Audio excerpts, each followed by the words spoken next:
რიტორიკა რო გავწმინდო და გვერდზე გავწიოთ და რეალობას შევხედოთ, ომი გრძელდება, მე არ ვფიქრობ, რომ ეს ომი ადვილად შეწყვეტადია, იმიტომ რომ მოცემულობაა თვითონ ისეთი, რომ მოლაპარაკებების დიდ მოქნილობას არ ითვალისწინებს, თუ გავითვალისწინებთ რუსეთის და პუტინის პოზიციას, რომ ის რაღაც დათმობებზე წასვლას არ აპირებს,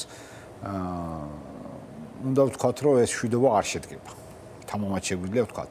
ახლა აქ არის სერიოზული ახალი მოცემულობა ამერიკის შეერთებული საომარი მოქმედებების შეწყვეტაც არ შედგება. ჩვენ ბევრჯერ გვისაუბრია გადაცემაში ამაზე და კი არის თეორიული შანსი და ყოველთვის იყო რომ გარკვეული ცეცხლის შეწყვეტას მიეღწიათ ცეცხლის შეწყვეტის ხელშეკრულებას ცეცხლის შეწყვეტას მიეღწიათ, თუმცა აქაც გარანტიებზე ძალიან ბუნდოვანია ვის და რანაირად უნდა გაეცა გარანტიები რომ ეს ცეცხლის შეწყვეტა ხენარჩუნდებოდა, თუმცა ცეცხლის შეწყვეტა რა თქმა უნდა ორივე მხარეს აწყობს, მაგრამ იმისთვის რომ გრძელვადიანი მშვიდობა, რასაც ყველა ახსენებს, იქნეს მიღწეული, უნდა იქნეს გარკვეულ ტერიტორიულ დათმობებზე საუბარი მათ შორის, ხო?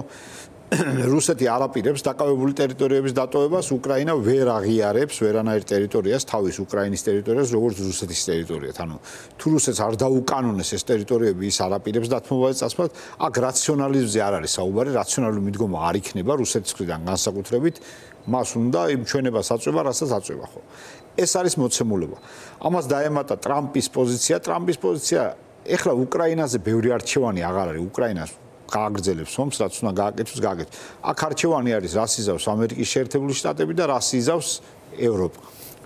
ლაშა, მოდი მცირე პაუზა შენგან და აი დათოსთან ზუსტად ამ თემას საუბარი. ლაშამ თქვა ასეთი რაღაცა, რომ სხვა არჩევანი არ არის, უკრაინა გააგრძელებს ომს. ამის ნება შეიძლება ჰქონდეს და აქვს კიდეც ფაქტია, მაგრამ ამას სჭირდება რესურსები და შესაძლებლობები. ანუ თუ ამერიკა კი არ გადის, მაგრამ ამცირებს თავის მონაწილეობას, უკრაინა შეძლებს რომ გააგრძელოს ომი ისე, რომ რუსეთი შეეკავოს? მე მგონი კითხვაც ლაშას უფრო მოუხდებოდა, მაგრამ მე რაც ვიცი და რასაც ვეცნობი და რასაც ვკითხულობთ და რაზეც გვიმსჯელია სანამ ჩვენი გადაცემა ჯერ კიდე გადიოდა ეთერში, უკრაინას აქვს რესურსი, რომ არსებული სტატუს-კვო შეინარჩუნოს. მათ შორის თუ გავითვალისწინებთ იმას, რომ ევროპა გააგრძელებს უკრაინის დახმარებას ძალიან მაღალი ალბათობით, სულ ცუდი ამბები არ ხდება საერთაშორისო პოლიტიკაში, მათ შორის უკრაინისთვის. კარგი ამბავი მოხდა გერმანიაში, ძალიან მაღალი ალბათობით ტრამპისგან რადიკალურად განსხვავებული იქნება გერმანიის ახალი ხელისუფლების პოზიცია და ძალიან მაღალი ალბათობით თუ რამ კარგი შეიძლება მოხდეს და ეს ჩემი ორიგინალური აზრი არ არის, ამაზე ბევრი თან ხდება, ტრამპის პოლიტიკამ შესაძლოა აიძულოს ევროპა, რომ მათ ადეკვატური ზომები მიიღონ საკუთარი უსაფრთხოების უზრუნველსაყოფად, რაც თავისთავად ამ ეტაპზე გულისხმობს უკრაინის დახმარების გაზრდას და გაგრძელებას, ხო? თუ ევროპა გაზრდის თავდაცვაზე ხარჯებს და გააგრძელებს უკრაინის დახმარებას და მერცი რასაც იძახდა წინა საარჩევნოდ, რომ მისცემს და ურუსებს მათ შორის შეუზღუდავი გამოყენების უფლებით, ეს რა თქმა უნდა უკრაინელებს როგორც მინიმუმ მისცემს საშუალებას, რომ არსებული სტატუს-კვო შეინარჩუნონ. მეორე ამბავი, ახლა 3 წელია გრძელდება ომი და ეს არ არის ადვილი ომი, დიდი ომია, ამხელა ომი კაცობრიობას არც უნახავს მეორე მსოფლიო ომის შემდეგ.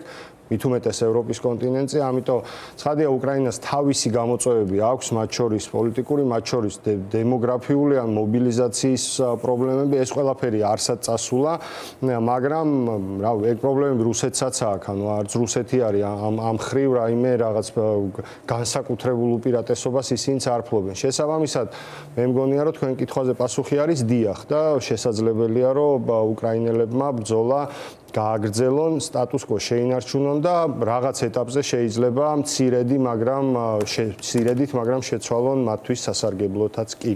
დათო, მოდი მაშინ კითხვა, რომელიც ამ შემთხვევაში შენთან ნამდვილად ადეკვატური არის, უკავშირდება ზელენსკის როლს. როგორც 3 წლის წინ დროის ამ მონაკვეთში, ასევე დღევანდელ სიტუაციაში, იმიტომ რომ ზელენსკიმ აშკარა საფრთხის წინაშე დადგა, როდესაც მას, მის ოჯახს ფიზიკური განადგურების საფრთხე ჰქონდა, როდესაც ბაიდენი ეუბნებოდა, რომ გამოგიგზავნით თვითმფრინავს და დატოვეთ კიევი, რომ თქვენს უსაფრთხოებაზე ვიზრუნოთ და ასე შემდეგ.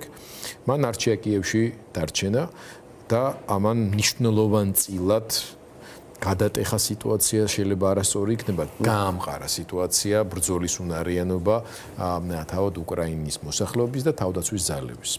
დღევანდელ სიტუაციაშიც, რა თქმა უნდა, შეუდარებლად განსხვავებული ვითარება, მაგრამ გაუძლო პოლიტიკურ წნეხს დღეს მსოფლიოში ყველაზე დიდი ძალაუფლების მქონე ადამიანისას, თან შენი მოკავშირე პარტნიორისას, ამასაც დიდი გაბედულება ჭირდება და ჭირდება ძალიან სერიოზული დიპლომატიური რესურსის ამოქმედება. რა სიტყოდი შენ ზელენსკის როლზე განსაკუთრებით დღევანდელ სიტუაციაში როგორ იქცევა ეს?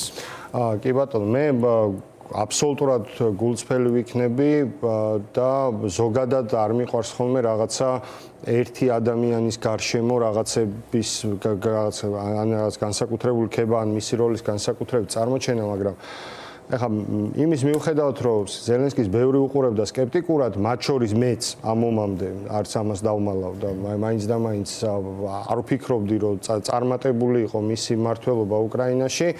ყოველგვარი გადაჭარბების გარეშე მისი როლი ამ ომში არის აბსოლუტურად შეუფასებელი. მისი სიტყვები ზუსტად 3 წლის წინ რომ პრეზიდენტ ტუტ ამან მართლა ყველაფერი შეცვალა, იმიტომ რომ არა მხოლოდ სწორი სიტყვები გამოიყენეთ. მე მგონი გადატეხა კიდეც ფსიქოლოგიური თვალსაზრისით, იმიტომ რომ წარმოიდგინეთ წასული თუ არა გაქცეული, მაგრამ ემიგრაციაში წასული მთავარსარდალი თუნდაც, ხო? ეს რანაირად იმოქმედებდა უკრაინის შეიარაღებულ ძალებზე, რანაირად იმოქმედებდა უკრაინის მოსახლეობაზე, მათ მედეგობაზე, მათ წინააღმდეგობაზე, არ არის გამორიცხული, რომ აქ შემთხვევაში გამართლებულიყო დასავლური სადაზვერვო სამსახურების პროგნოზი, რომ 3 დღეში თუ უფრო მალე შეიძლება დაცემულიყო ჩამოშლილიყო უბრალოდ მთელი თავდაცვის სისტემა, რომელსაც უკრაინელები წლების განმავლობაში აშენებდნენ, ხო? 2014 წლიდან მოყოლებული. ამიტომ ზელენსკიმ მაშინ და მისმა გარემოცვამ ითამაშა ფუნდამენტური როლი და მე სრულიად დარწმუნებული ვარ იმაში, რომ არც ერთი, აბსოლუტურად არც ერთი საქებარი სიტყვა, რაც ჩვენ ამ კაცის მისამართით მოგვისმენია მსოფლიოს ლიდერებისგან, ანალიტიკოსებისგან, ჟურნალისტებისგან, უბრალო გულშემატკივრებისგან, მართალი მხარის ამ ომში უკრაინის მხარდამჭერებისგან, არც ერთი სიტყვა, საქებარი სიტყვა აქედან გადაჭარბებული არ არის და ზელენსკიმ ეს დაიმსახურა, ეს პატივისცემა ნამდვილად დაიმსახურა.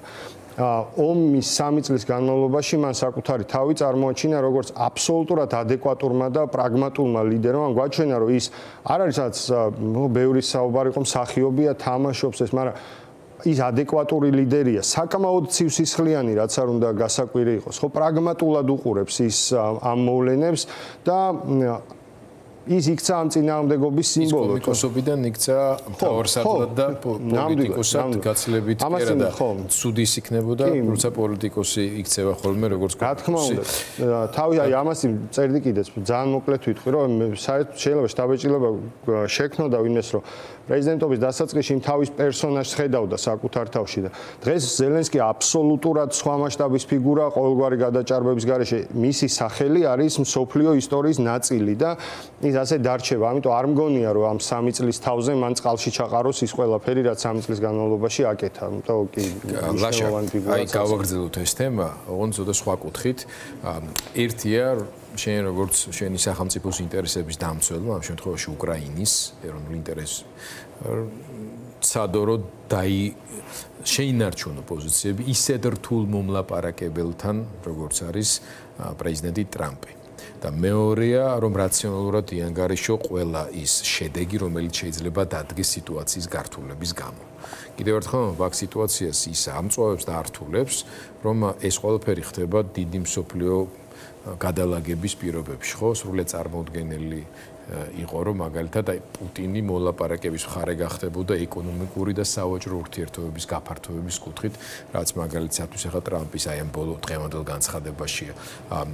აქ არ წერია, მაგრამ ამერიკულ მედიაში დაიწერა, რომ პუტინის გარემოცვას და მოლაპარაკების ერთ-ერთ მთავარ საგანს თავად რუსების მიერვე შეთავაზებულს, მათ შორის არქტიკაში ამერიკული ინტერესების უფრო აქტიურად აღიარებას და თავად რუსეთის წიაღისეულის განსაკუთრებით ნავთობისა და გაზის მოპოვების, ასე ვთქვათ, წარმოებაში ამერიკელების აქტიურ შესვლას და იქიდან მიღებულ შემოსავლებს შეიძლება უკავშირდებოდეს.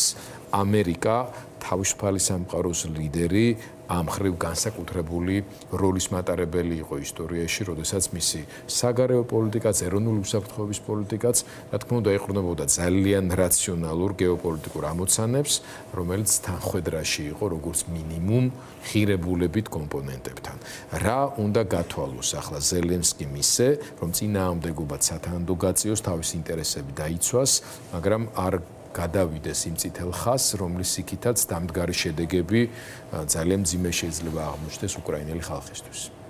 ძნელია რამე გათვალო ახლა, როდესაც ტრამპი დგას მეორე მხარეს, იმიტომ რომ საკმაოდ ცვალებადი, საკმაოდ ისეთი მერყევი ინფორმაცია მოდის, ხო, როგორც იმაში. თავარი რაც უნდა გაეკეთებინა, მე ვფიქრობ, ზელენსკიმ გააკეთა, მან გააკეთა ევროპული ლიდერების კონსოლიდაცია მის გარშემო და მათი ფაქტიურად შეიძლება თქვას, რომ ვერ იწვით ევროპულ სახელმწიფოს, უნგრეთზე არ ვსაუბრობ, რა თქმა უნდა, მაგრამ ვერ იწვი ევროპულ სახელმწიფოს, რომელიც ამ იმაზე შედგა, ხო? ანუ მან გაუკეთა ფაქტიურად კონსოლიდაცია ევროპული ლიდერების პოზიციას. მან ყველაფერი გააკეთა, რომ ტრამპის ადმინისტრაციასთან თუნდაც არჩევნებამდე ყველანაირად კარგი დიალოგი და დისკუსია აქონოდა, მაგრამ ასევე მოუწია კაცრი პოზიციის დაკავება, როდესაც უკრაინის ინტერესებს შეეხებოდა, მაგალითად იგივე წიაღისეულის საკითხზე, ეგრევე არ მივიდა და არ დათმო ყველაფერი, ის ცდილობს უკრაინისთვის სასარგებლო ხელშეკრულება დადოს წიაღისეულთან მიმართებაში და ამასთან შეთავაზებს, ანუ მიიღოს უკრაინის ის, რაც უკრაინას ესაჭიროება. ამიტომ ეს რთული ბრძოლა იქნება, მით უმეტეს რიტორიკა, მაგრამ მეორე მხრივ უნდა შევხედოთ, კი გასაგებია რაღაც ეკონომიკურ ურთიერთობებს ანონსებს ტრამპი, მაგრამ აქ მე ვხედავ ძალიან დიდ რისკებს თვითონ ამერიკის მიმართულებითაც. აქ ორად შეგვიძლია გავყოთ ტრამპის მიდგომა, ხო? აქ სტრატეგია არ არის, ფაქტიურად არ აღინიშნება. ეს არის პოლიტიკური მესიჯები და მისი შესრულება ესეთი აგრესიული მეთოდებით. იმდენად რამდენადაც თუ შიდა ფრონტზე ტრამპი გარკვეულ წარმატებას მიაღწევს მექსიკის საზღვარს დაკეტავს და ასეთი მეთოდებით კვერცხის ფასი გაიაფდება, რომელიც გაუადო რაღაცა იმდენად რთულია, რამდენად მძიმე შედეგის მომტანი იქნება საერთაშორისო ფრონტზე, იმიტომ რომ აქამდე ჩვენ გვახსოვს იყო ორპოლუსიანი სამყარო ცივი ომის დროს, ხო? ამერიკა საბჭოთა კავშირი, ხო? ორი ბანაკი იყო ძირითადად და დანარჩენი ისე რა, ხო? შემდეგ უკვე საბჭოთა კავშირის დაშლის შემდეგ ასკარად დომინირებული ძალა იყო ამერიკის შეერთებული შტატები, მაგრამ მას ყოველთვის უმყარებდა დასავლეთი, ანუ დასავლეთის უპირობო ლიდერი იყო ამერიკის შეერთებული შტატები, იგივე ნატო, იგივე სტრუქტურები და ისინი ფაქტიურად იყვნენ წამყვანი ძალა, რაც უზრუნველყოფდა მშვიდობას სოფლიოში, ხო? შემდეგ ჩვენ გვესმოდა ახლა რაც ვორკოლეჩის ვსწავლობ მრავალპოლუსიანი სამყარო, ხო? მრავალპოლუსიანი სამყარო, მაგრამ ეს მაინც თეორია იყო, იმიტომ რომ პრაქტიკულად მაინც ამერიკა ლიდერობდა ამ ასპექტებში, ხო? ეხლა ტრამპის დღევანდელ პოლიტიკას აშკარად მიყავს მრავალპოლუსიანი სამყაროს არის ამერიკის შეერთებული შტატები, რა თქმა უნდა, ისე დარჩება დიდ და ძლიერ მოთამაშედ. რატომღაც მათი მიდგომა რუსეთსაც გარკვეულ მოთამაშედ ხდის ამ იმაში, თუმცა ეს ასე აღარ იყო უკვე ამ ომის გამო.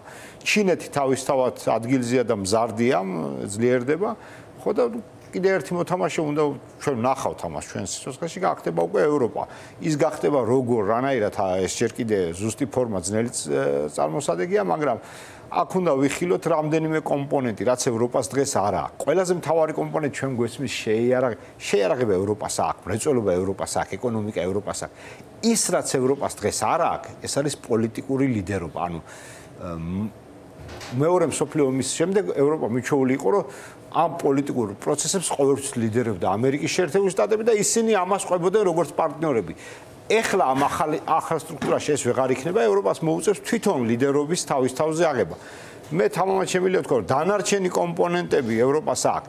ხო და როდესაც ეკონომიკურ ურთიერთობაზე მივდივართ, გასაგებია წიაღისეულთან მიმართებაში, გასაგებია გავიგეთ, ხო, მაგრამ რეალურად უფრო დიდი დამოკიდებულება რუსეთს აქვს ევროპაზე და ევროკავშირთან, ვიდრე ამერიკის შეერთებულ შტატებთან გქონდეს შეიძლება, ხო? აი თეორიულადაც რო წარმოვიდგინოთ. ამიტომ ევროპა ყველანაირად წარმოჩნდება უკვე როგორც ახალი დამოუკიდებელი მოთამაშე და ეს მათზეა დამოუკიდებელი, რამდენად შეძლებენ იმ პოლიტიკური სისტემის შექმნას, რომელიც მათ გახდის გლობალურ ერთ-ერთ ძალად და არა ვიღაცის ვასალად.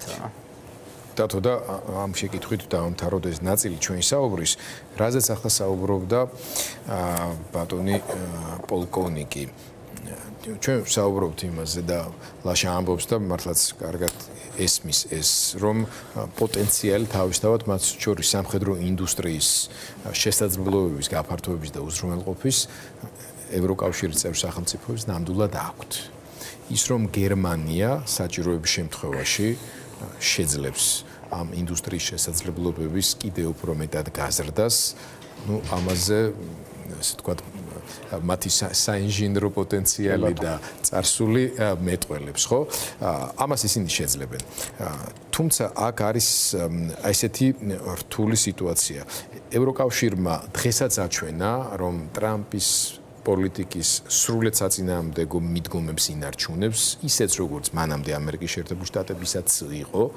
ბრიტანეთმა დღეს გამოაცხადა უპრეცედენტო მასშტაბის ამ ომის მთელი პერიოდის განმავლობაში სანქციები რუსეთის მიმართ და ასევე ევროკავშირის წევრმა სახელმწიფოებმა პლუს კიდევ კანადამ ძალიან დიდი მნიშვნელობის მქონე სამხედრო თუ ფინანსური დახმარების პაკეტები, ხო?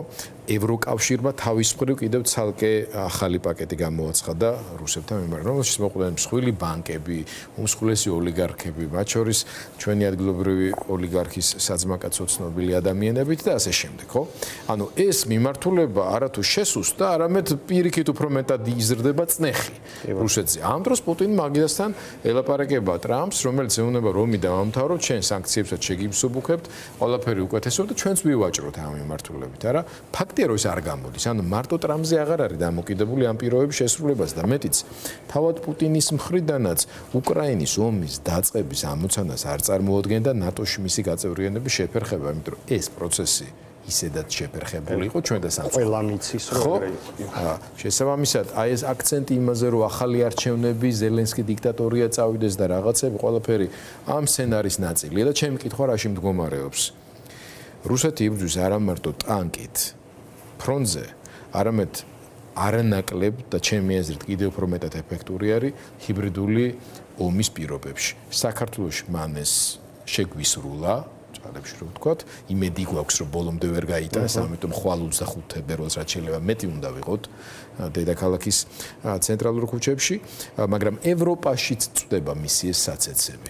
აი ევროკავშირი თავისი პოლიტიკით ამ მიმართულებითაც უნდა მუშაობდეს უფრო აქტიურად თუ არა და რა პოტენციალი და რესურსები აქვს რომ რუსეთის აი ამ არაჯანსაღ გავლენებს აღუდგეს შედეგიანად.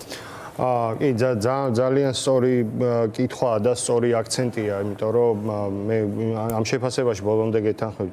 ტრამპ არავინ არ არის სიმხელა ავტორიტეტი იმის მიუხედავად, და ვიდრე ერთხელ ამბობ, თუ ტრამპი რამეში მართალია ევროპელებთან მიმართებაში, როდესაც ის საყვედურობს ამ თავდაცვის ხარჯებთან დაკავშირებით და დღეს რომ ზოგიერთ საუბრობს ევროპაში რომ 2%-იან ვალდებულებას შეასრულებენ, ცოტა დააგვიანდათ, იმიტომ რომ ეგ მშვიდობიანობის 2%-ია და დიდი ხანია ევროპა ამ მშვიდობაში აღარ არის. მინიმუმ 3 წელია თუ უფრო მეტი არა, ხო? მაგრამ მეორე მხრივ ამ მიღწევას ვერც ტრამპი და ვერც სხვა ერთბაშად ესე წყალში ვერ გადაყრის და ამ ნაწილში სრულიად გეთანხმებით, რომ მოუწევს ევროპას, უნდა თუ არ უნდა, რაც ლაშამას თქვა, საკუთარ თავში რესურსის მოძიება იმისთვის, რომ ეს პოლიტიკური ლიდერები გამოკვეთოს და შვას ახალი პოლიტიკური ლიდერები, ვინც ის იქნება გერმანიის ახალი კანცლერი იყოს მსგავსი, შევხედავთ, ამას დავინახავთ უახლოეს მომავალში. თქვენ კითხვას რაც შეეხება, კი, რა თქმა უნდა, ეს არის ძალიან მნიშვნელოვანი და ჩვენ ამას ვხედავთ ყველა ევროპული ქვეყნის არჩევნების მაგალითზე, რამდენად დიდია რუსეთის ჰიბრიდული გავლენები ევროკავშირის წიაღში, ხო? ან პატარა ქვეყნების თუ გინდათ, ხო, სლოვაკეთი და უნგრეთი აგერ ყავს წინვალე მაგალითები იმისი, რომ მოწყვლადია, იმიტომ რომ ეს ახალი ამბავი არ არის, რომ ლიბერალურ სისტემებს არალიბერალური ძალები იყენებენ ლიბერალიზმის წინააღმდეგ და ამ სისტემას მე ამის საშუალებით ანგრევენ, ხო? 30-იანი წლების ევროპაში მეტი არაფერი მომხდარა. ეგ მოხდა ზუსტად, ხო? იგივე ხდება დღეს ეს პროცესები ხდება, ჩვენ ხედავთ, რომ საკმაოდ მზარდია, საკმაოდ ახლოს არის ყოველთვის ვითარების ამოყირავებასთან ეს ლეპენის პარტია საფრანგეთში, ხედავთ რამდენად გაიზარდა AfD-ს მხარდამჭერა გერმანიაში, ეხლა აღმოსავლეთ გერმანიაში გაიზარდა თუ ბავარიაში გაიზარდა, ამას არსებითი მნიშვნელობა არ აქვს. ელექტორალურად ეს იქცა მეორე პარტიად, რომელმაც ახლა არსებული კოალიციის ლიდერი პარტია მოიტოვა უკან, ხო ეს ძალიან მნიშვნელოვანი სიგნალი უნდა იყოს ყველასთვის. იმის მიუხედავად, რომ საერთო ჯამში გერმანიის არჩევნები ალბათ ეხლანდელი სოფლიო წესრიგისთვის სასურველი შედეგით დასრულდა მაინც, მაგრამ ეს ტენდენცია საკმაოდ შემაშფოთებელია, ხო? აქედან გამომდინარე, კი რუსეთს აქვს ეს პოტენციალი, რუსეთს აქვს სკოლა, არის მე ჩემს სტუდენტებთან რო ვიწყებ ხოლმე ეროვნული უსაფრთხოების საკითხებზე ლაპარაკს, პირველი ბეზმენოვის ვიდეოთი ვიწყებთ, რომელიც დევს YouTube-ზე და ყველა შეუძლია ნახოს, როგორ მუშაობდა საბჭოთა უშიშროება დასავლეთის სამყაროში და იქ შპიონაჟი რო იყო რაღაც 2% მთელი ამ აქტიური საქმიანობის, ხო? ეს ახალი ამბავი არ არის, ეს არის 10 წლეულების განმავლობაში დამუშავებული მეთოდოლოგია, რომელიც დღემდე მუშაობს და ის რომ ვიღაცებს ეძინათ და საკუთარი უსაფრთხოება ეგონათ გარანტირებული, საბოლოოდ აქამდე მოიყვანა ამ მიდგომამ და რასაკვირველია ამ მიმართულებით მათ მუშაობა უნდა გააძლიერონ და მათ შორის ერთი მნიშვნელოვანი ის არის ამ გამოფხიზლების ნაწილში და ევროპის ლიდერობის ნაწილში, რომ რაღაც ინფორმაციები ვრცელდება, რომ სადაზვერვო ინფორმაციას აღარ ცვლიან თითქოს ამერიკის შეერთებულ შტატებთან, იმიტომ რომ ეს ნდობა ტრამპის ადმინისტრაციის პირობებში შერყეულია საკმაოდ. ნახოთ რა იქნება მომავალში, მაგრამ ეგ მისახედი ამბავია ცალსახად.